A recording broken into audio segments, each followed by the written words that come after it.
Who are some of the biggest winners coming out of week 2 of the NFL preseason? We break it all down on today's episode of the Locked On Dynasty Football Podcast.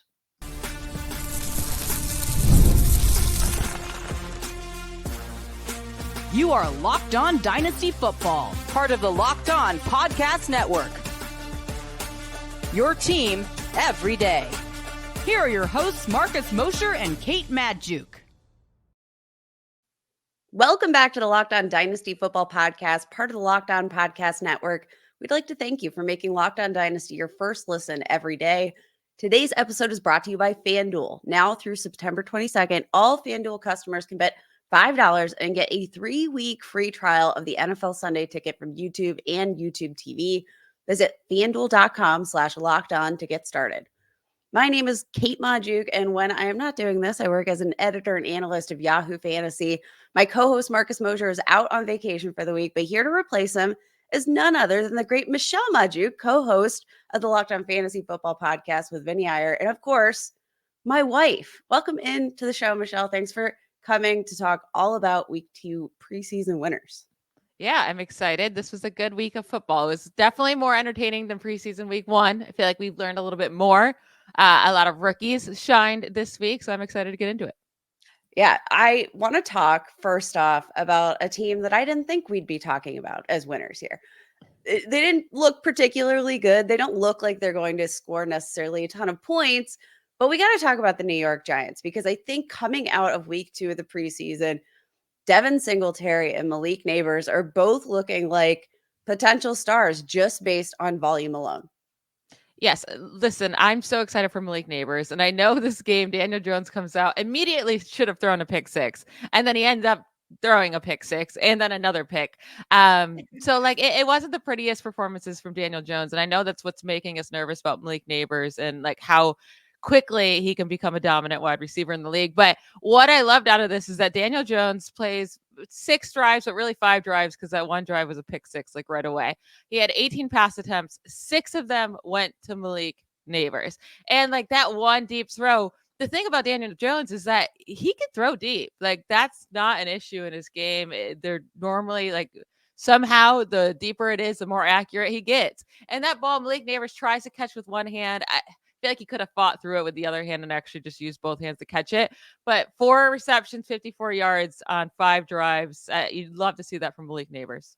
Yeah, 2.84 yards per route run. He was targeted on 31.6% of his routes won. For comparison, the only player targeted on more than 30% of their routes last year was Tyreek Hill, targeted on a ridiculous 35% of his routes run.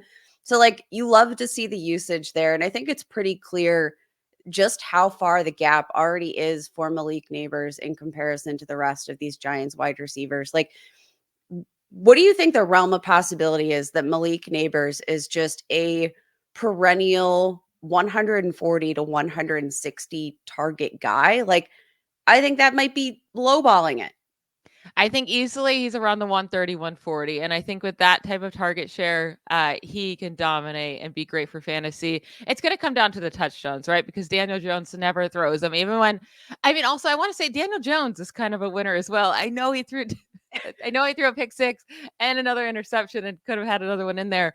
But we have to remember just 1 year removed, he was quarterback 10 on the season in fantasy, and we actually saw him rushing, right? Like he took off and ran with it. That's huge coming off an ACL tear. Like he seems confident out there, and he has Malik Nabers, who looks like he's going to be a beast. So I'm not as worried about Daniel Jones hurting Malik Nabers, and I think 130, 140 targets is going to get him exactly where we need to be.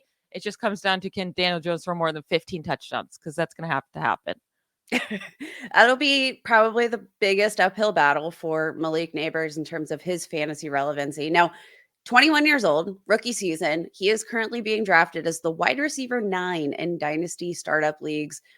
How does that value feel to you? Because right now he's going just behind, AJ Brown, Puka Nacua, Garrett Wilson, ahead of players like Tyreek Hill, Chris Olave, Jalen Waddle. Like, I feel like that evaluation feels pretty fair at this moment.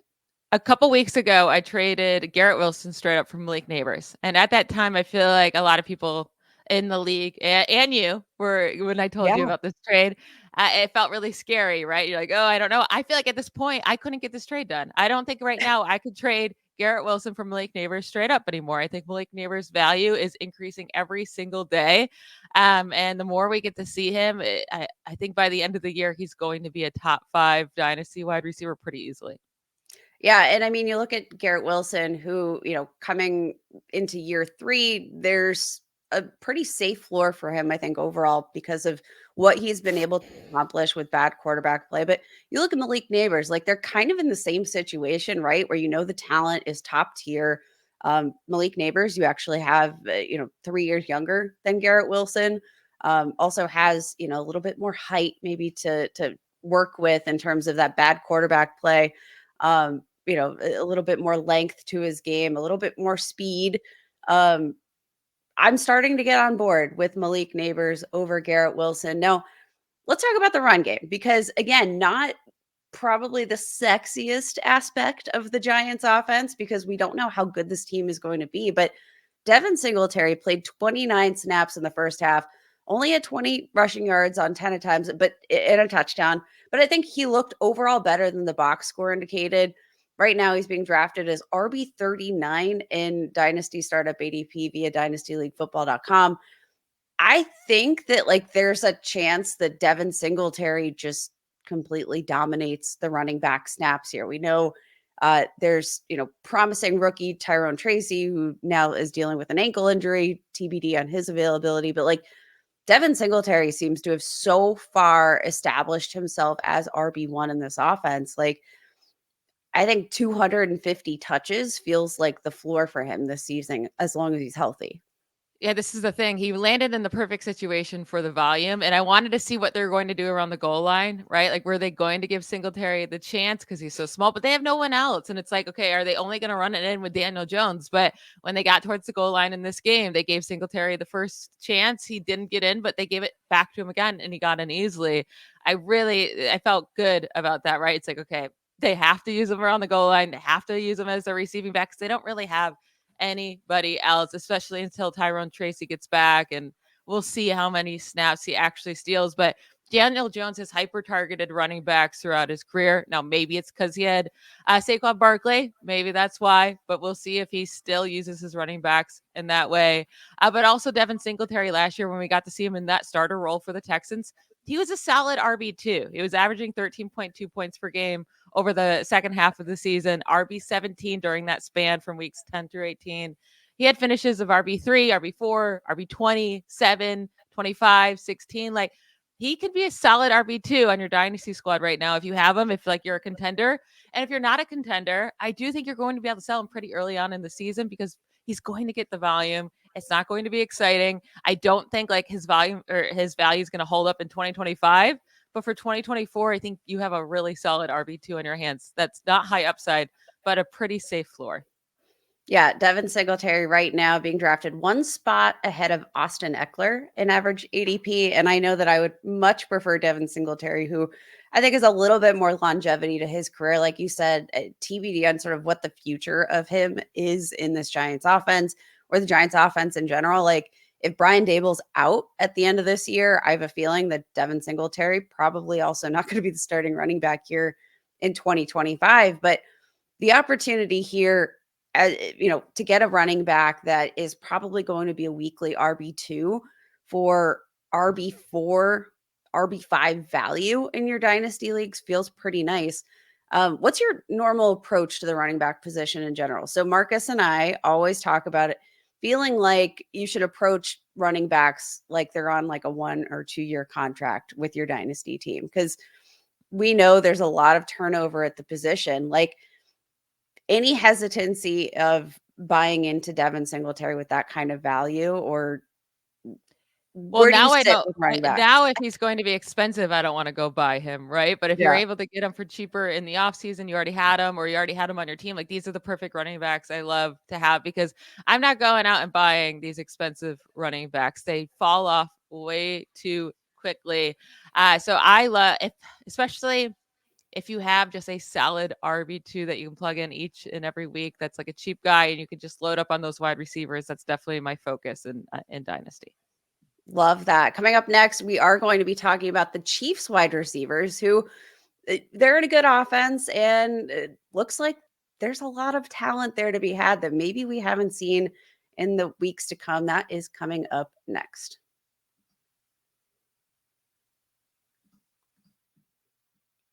Passion, drive, and patience, the formula for winning championships, is also what keeps your ride or die alive. eBay Motors has everything you need to maintain your vehicle and level it up to peak performance. Superchargers, roof racks, exhaust kits, LED headlights, and more. Whether you're into speed, power, or style, eBay Motors has you covered with over 122 million parts for your number one ride or die. You will always find exactly what you're looking for. And with eBay Guaranteed Fit, your part is guaranteed to fit your ride every time or your money back. Because with eBay Motors, you're burning rubber, not cash. With all the parts you need at all the prices you want, it's easy to make your car the MVP and bring home huge wins.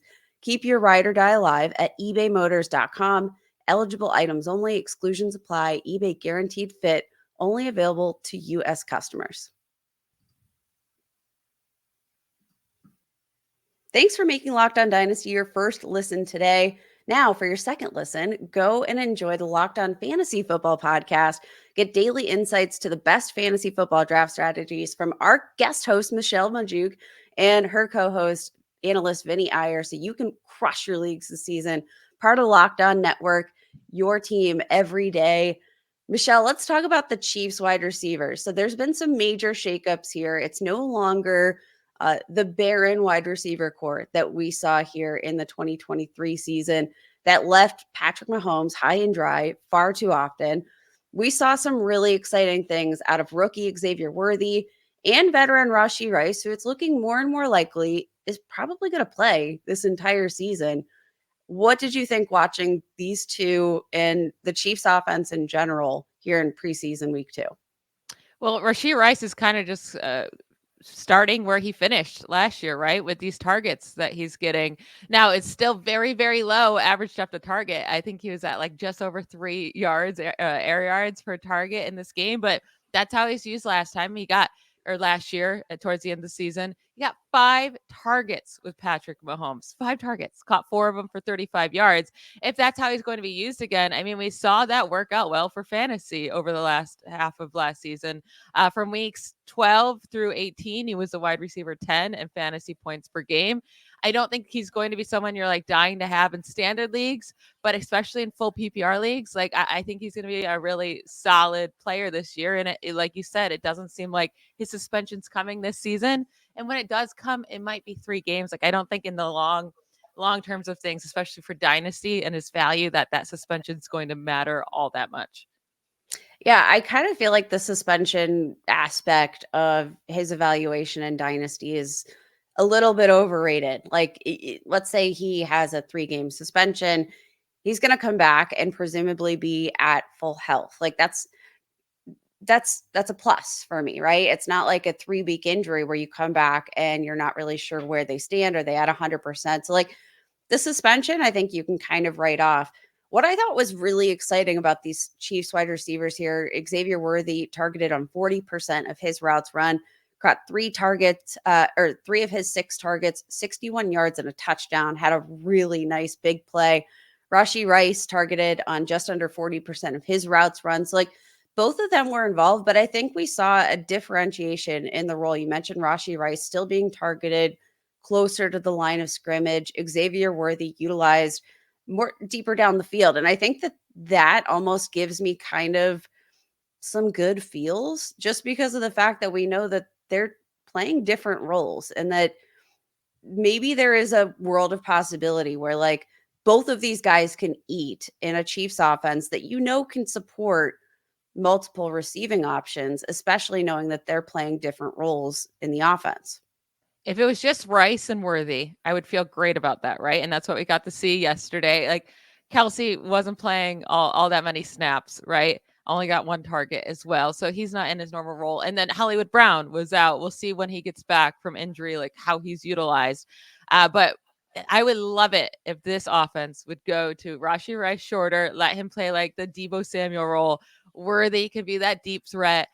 Worthy's a great talent, right? Like we're big Texas Longhorns fans. I loved him way more than AD Mitchell. I never got why AD Mitchell was getting all this hype coming out of school. I guess we'll see if he can be good in the NFL. But like Xavier Worthy was the best receiver by far on Texas. And it's not just that he's fast, right? He's super quick with his routes. I think he can be that burner that the Chiefs have been looking for since they lost Tyreek Hill. Not saying he's going to be the next Tyreek Hill, but I think they finally found a true replacement for him that could be a similar asset and has a similar skill set to him.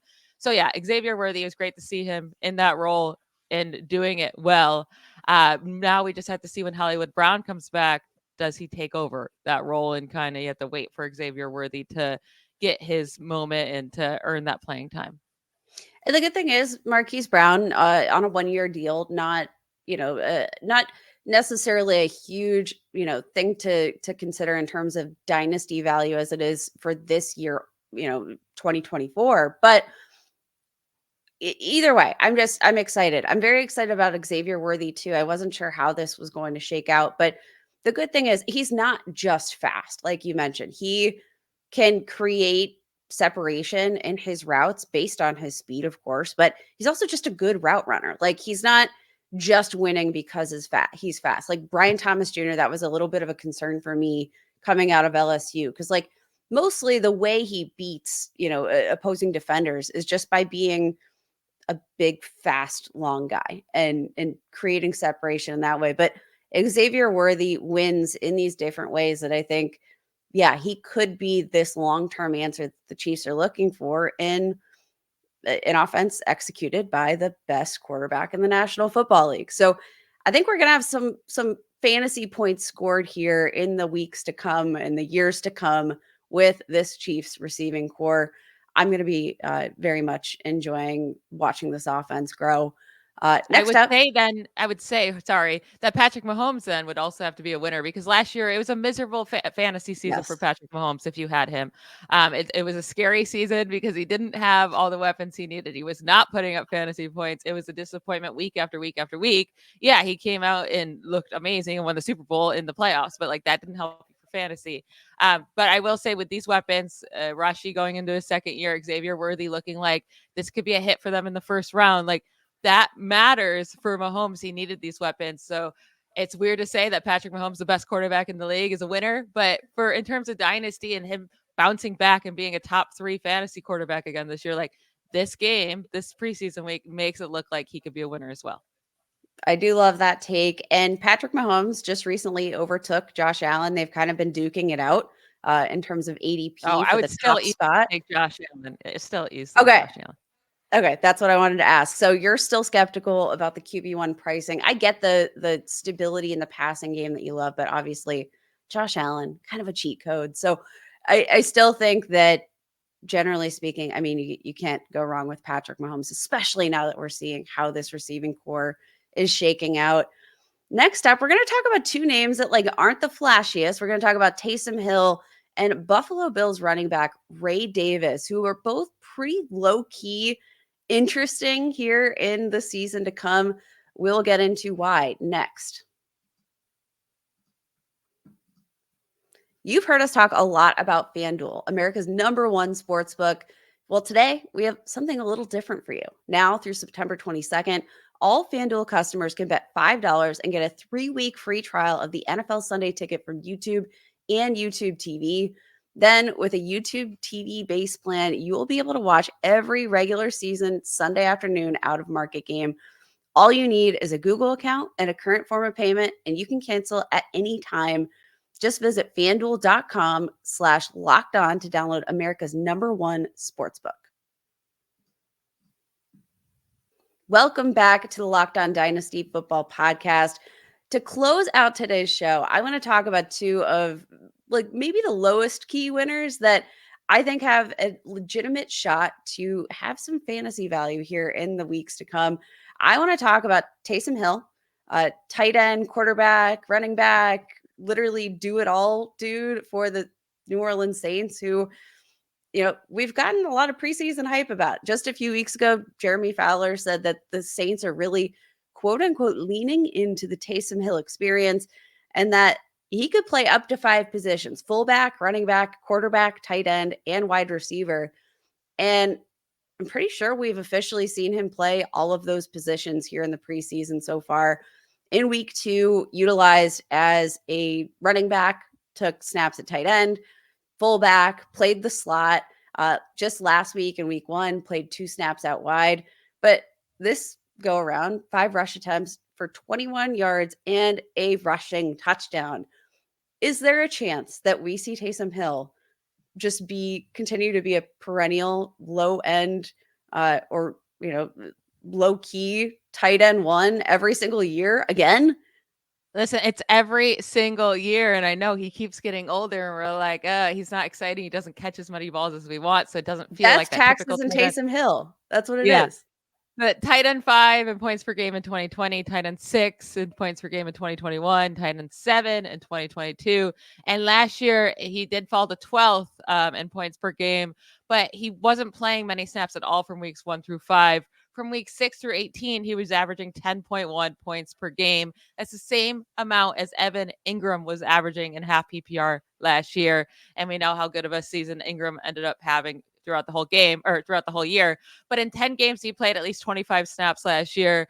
Taysom Hill averaged almost 11 points per game in half PPR. That's the same amount as George Kittle averaged last year, was 10.9. And like they're going to use him all over the field. He's going to get opportunities around the goal line, and he's going to score those rushing touchdowns. That's really what it comes down to. And they really don't even have Juwan Johnson's dealing with an injury. We don't know when he'll be back. So like he could also be their receiving tight end.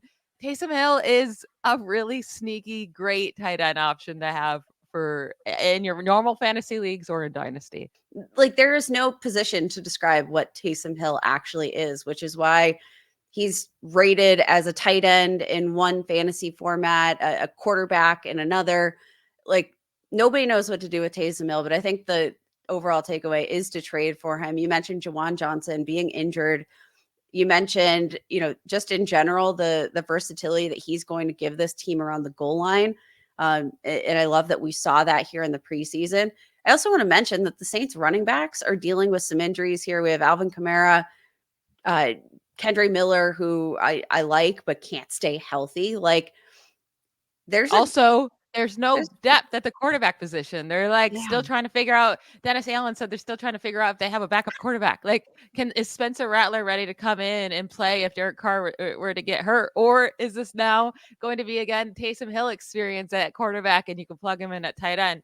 Now, obviously, if you play on a what am I trying to think? A platform that has him only at quarterback, then yeah, he's not really draftable, right? Or you don't want him on your team. But if you're playing in Sleeper, that's a huge one for dynasty leagues, and he's tight end eligible in that, then he's just such a nice player to have. He's so sneaky good. Yes, for sure. To close out the show, I want to talk about Buffalo Bills running back Ray Davis coming out of Kentucky. He was the 128th overall pick in the 4th round of the Buffalo Bills. And I'm going to be honest, for Dynasty, I have been skeptical. He was very, very productive in college, but he's a little on the older side. So I avoided him in most of my Dynasty leagues this offseason, but it seems like he's carving out a role as the true number 2 running back in this offense. And what does that mean? I think it could translate to a lot of carries inside the 5 based off what we saw from Latavius Murray last year, who dominated that role for the Buffalo Bills. And we saw the Ray Davis's last year in college. I mean, he scored 21 scrimmage touchdowns. Interesting thing with him, good? it's not like I think that's good. I think that's pretty good. It's not like I think he's going to be this great running back or great runner in the league. I mean, he wasn't really anything great in college. That typically doesn't turn out to just like become good then when you hit the NFL. I will say though, I think he's the clear-cut handcuff to James Cook, like pretty easily. So if you have James Cook in your dynasty leagues, like I want Ray Davis as a backup, because I think if James Cook were to go down, Ray Davis is going to take over this role. He also was he was a solid enough receiver, a receiving back in college as well. Like he was utilized in that role, had over 300 receiving yards in his final year of college, 7 receiving touchdowns. He could be using that role if James Cook goes down. So I think Ray Davis is a really, really nice safety running back to have on your dynasty rosters. If you have James Cook, who's not the biggest back, by the way, like he might not be able to hold up with a huge workload this year. We'll see if he can. We've never had to see him be in a full-time workload in the NFL. So I definitely, if I own James Cook or roster James Cook, I want to also roster Ray Davis. Yeah, I mean, there might not be a more valuable insurance policy than Ray Davis, who's going to be like, if James Cook were to go down with injury, stepping into an offense with one of the most prolific rushing quarterbacks in the National Football League. We know what that can do to open up things for the actual running back themselves. And again, like you mentioned, James Cook, not the biggest running back. And to this point, it really, it's kind of shown itself and what the Bills can, or what the Bills actually think of James Cook in these situations where you need a little bit of meat on your bones. James Cook only had 2 more carries inside the 5 than Damian Harris last year. 2 more carries than Damian Harris inside the 5. Like, well, that also is Josh not Allen's good. just going to take all of them. So Yes.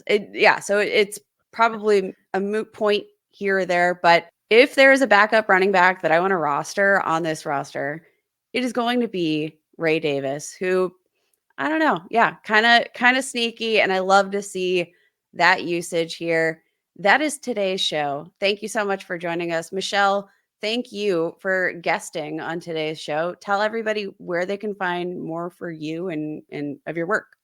yeah, thanks for having me. This was a blast. Actually, I just had a sleeper article go up on NFL.com, but you can go see any of my other fantasy articles up at NFL.com or follow me on X at BallBlastem, BallBlastEM, and I post all my work on there as well. And of course, go listen And to of the course, Locked On Fantasy Football Podcast. But yes, make sure to go listen to the Locked On Fantasy Football Podcast. We are talking all things getting ready for the draft, hitting on our rankings, positional rankings this week, starting with quarterbacks on Monday and going throughout the week. Very excited to get to that. Love that. Thank you for joining us today, and we will see you tomorrow.